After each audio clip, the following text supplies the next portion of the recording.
Prime Minister provides answers to a number of issues.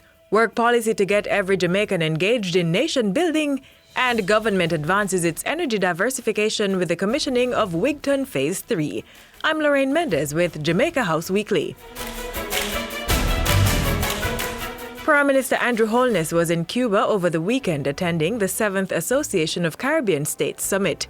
While there, Mr. Holness participated in the election of a new Secretary General and joined in approving the Havana Declaration, which ratified the proclamation of Latin America and the Caribbean as a zone of peace. The 25-member Association of Caribbean States promotes consultation, cooperation, and concerted action amongst all the countries in the Caribbean. Earlier in the week, Prime Minister Holness was in St. James attending the 2016 Jamaica Employers Federation Convention. During the function held at the Montego Bay Convention Center, he unveiled a 4-point work policy expected to get more Jamaicans gainfully employed. LEGS is expected to have Jamaicans learning, earning, giving, and saving as part of work. The government must provide the opportunities for all Jamaicans by virtue of their stage in their life cycle to be actively engaged in a productive activity that would help them with their health, their earnings, their savings, and their need to give back.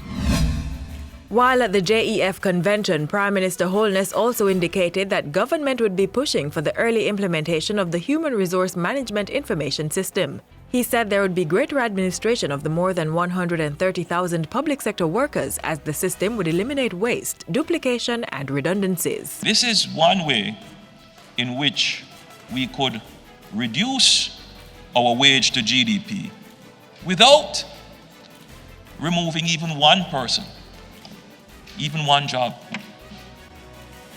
from the public sector. Just by ensuring that A, all persons who work for the government are properly documented. And Prime Minister Holness said his administration would be tackling unemployment through the streamlining of the labor market information system. He asserted that with greater surveillance of the labor market, more Jamaicans would find employment. That alone could knock off 1 or 2 percentage points from our unemployment rate. By midweek, Prime Minister Holness was at Jamaica House responding to some of the burning issues on the island. In an interview with the JIS's Ian Boyne, the Prime Minister said government would be continuing with the National Partnership Council. He said the consultative approach to national development would be a part of his administration. The head of government added that a similar approach would be taken towards crime. We intend to engage the public to be a part of the conversation about what is necessary to change in our justice system, in our law enforcement system, to bring about the reduction in crime that everyone wants. As for the expansion and growth of the manufacturing sector, the Prime Minister said energy costs would be the focus. To ensure that our energy prices remain low and continue to go down. So that's number one. Number two, it really matters not whether it is manufacturing or agriculture or services. What matters is that wherever the enterprise exists, the firm exists, it has a market to sell. So the government's responsibility is to ensure that Jamaica has markets. He said the government would be seeking markets for the local sector in neighboring countries such as Haiti, Cuba, the Dominican Republic, Bahamas, Turks and Caicos, and Cayman Islands.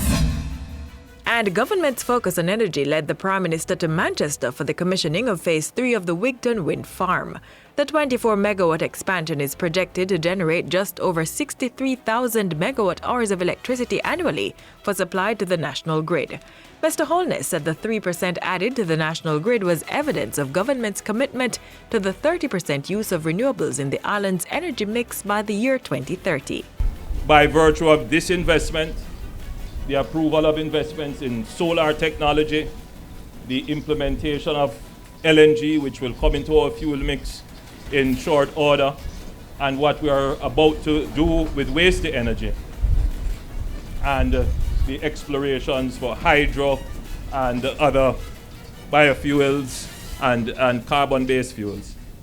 We will have probably the most diversified energy mix in the region. And the Minister of State in the office of the Prime Minister was on the road this past week. On Wednesday, Everald Warmington toured sections of St. Catherine to get a first-hand look at the state of roads, drains and bridges in the parish. What I intend to do is to try my best to accommodate them under the mid-P that we have now.